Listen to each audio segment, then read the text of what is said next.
እንደኔ ጦርነት የሚጸየፍ ሰው የለም indeed I hate it ግን ችግር ምን እንደታቃለ ድህነትን በዛው ልክ ነው የምጸየው ፍቅር ሰጠነህ ትብብር ሰጠነህ ስምምነት ሰጠነህ ዋስትና ሰጠነህ ኤቭሪቲንግ ሰጠነህ ማትቀበለን ከሆነ ውሽው ሰደው ብለን ትተነህ ሌላ ጋር ሲሄድ ተከትለህ መስወጣ ከሆነ ተመልሰህ መጋፈጥ አይደለም እናጠፋለን እሱ ነው ማለት አሰብን በቀጥታ ሄጃውን በጦር ይዤ ባስመልስ ማንንም ካደረገው በላይ አመኝም indeed እና ደግሞ ያንን ህመም የተሸከመ አካል አሁን በዚህ በአሰብ ምክንያት ለሚመጣው ጉዳት ለሚደርሰው ጦርነት ለሚደረገው መስዋዕትነት ሙሉ ዋጋው ለመክፈል ዝግጁ ሆኖ የሚጠብቅ ይኸውልህ አሰብ ለላሊበላ ይቀርባል ለጎንደር ይቀርባል ለመቀሌ ይቀርባል ለአክሱም ይቀርባል ከአስመራ ማለት ነው ትላልቅ የዓለም ትላልቅ የንግድ መርከቦችን ካርጎ ተሸካሚዎችን ኢቭን የጦር መርከቦችን ማስተናገድ ይችል የነበረ ቦታን የምን የአሳ ማስገሪያ እንዲያረጋችሁ ላሳይ ይኸውልህ ፕሮፌሰር ይኸውልህ ተመልከትልኝማ እንዲህ ዙም እያደረኩ ትላንትና ሙቭ ሳረግ ምን ባገኝ ነው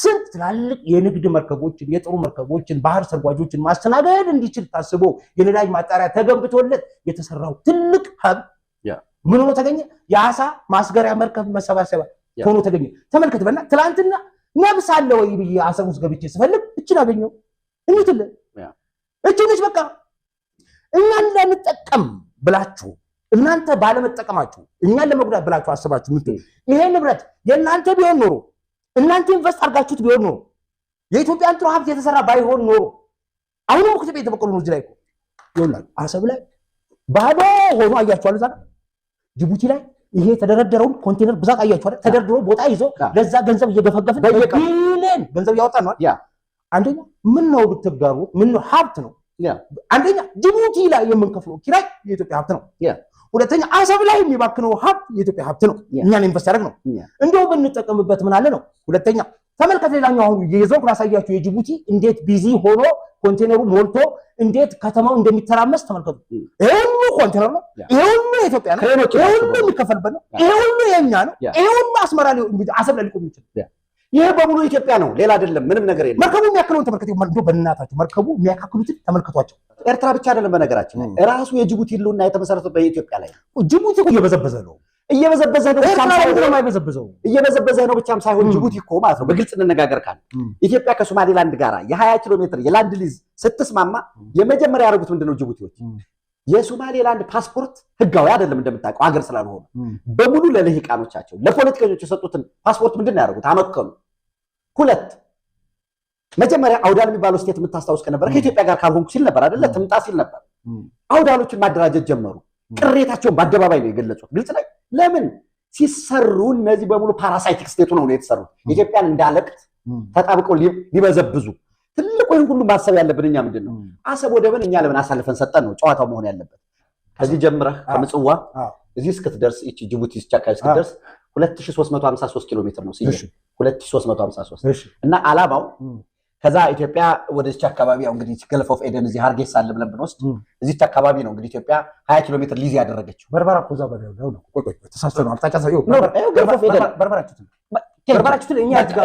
ገልፍ ኦፍ ኤደን አለ የሬድ ሲ አካል ነው እዚህ ጋር እቺን 20 ኪሎ ሜትር አካባቢ ተስማማን ይችን ስንስማማ ይችን ማለት ነው የኤርትራ መንግስት ኢሳያስ አፈወርቂ ከግብጽ አልሲሲን ጠራ ራሱ ተሰብስበው ኦክቶበር 10 ላይ ምን አወጡ አስመራ ዲክላሬሽን ነው 2353 ኪሎ ሜትር ዘግቶብሃል አላማው አስብ እንግዲህ 20 ኪሎ ሜትር ለኢትዮጵያ ብትሰጣት ምን ችግር አለ ቆይ ጌትነት እኔ አንድ ጌትነት እና ለአንድ ባንዳ በዘመኑ 83 ላይ ባንዳ ከዚሁ ሰፈር አንድ ባንዳ ከዚህ ሰፈር አንድ ባንዳ ሁለት ባንዳዎች ሁለቱም ጸረ ህዝብ ሁለቱም ጸረ ሀገር ሁለቱም ጸረ እድገት ሁለቱም መበቀል የሚፈልጉ ሰዎች አንዱ አስመራ አንዱ 4 ኪሎ ለምን ይበቀሉኛል ምን አርኳቸው ለምን ይበቀሉ በቃ ባንዳ ሌላ ምን ይሰራል ባንዳ ይሄ ነው በቀል ነው የሀገር ክብር የሚባል ነገር የለውም ባንዳ መቃብሬ ላይ ምን ይጻፋል ብሎ አያስብም ባንዳ ከፍትፍቱ ፊቱ የሚባል ነገር የለውም ባንዳ ሆዱ ብቻ ነው የሚፈልገው እንደ ሀገር ኢትዮጵያዊነት ማለት እንደ ሀገር በባንዳ አይደለም የሚሰየመው በስተት አይደለም የሚሰየመው ሀገር የሚለካው አሁን አብይ በሚያደርገው ሊሆን ይችላል ወይም ደግሞ አጼ ምኒልክ በሰራው ሊሆን ይችላል ሀገር አይደንቲቲ ፎርም የምታደርገው ኢትዮጵያኖች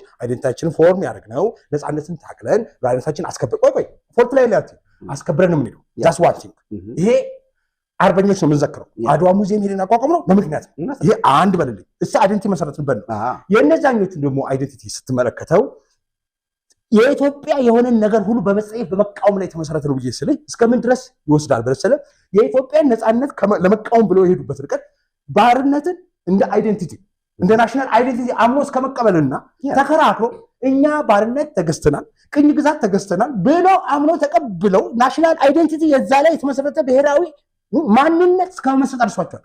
ምንናምን ባርነት በዚህ በኩል፣ ነፃነት በዚህ በኩል፣ አርበኝነት በዚህ በኩል፣ ባንዳነት በዚህ በኩል ሁለቱን እንዴት ነው የምታግባባቸው?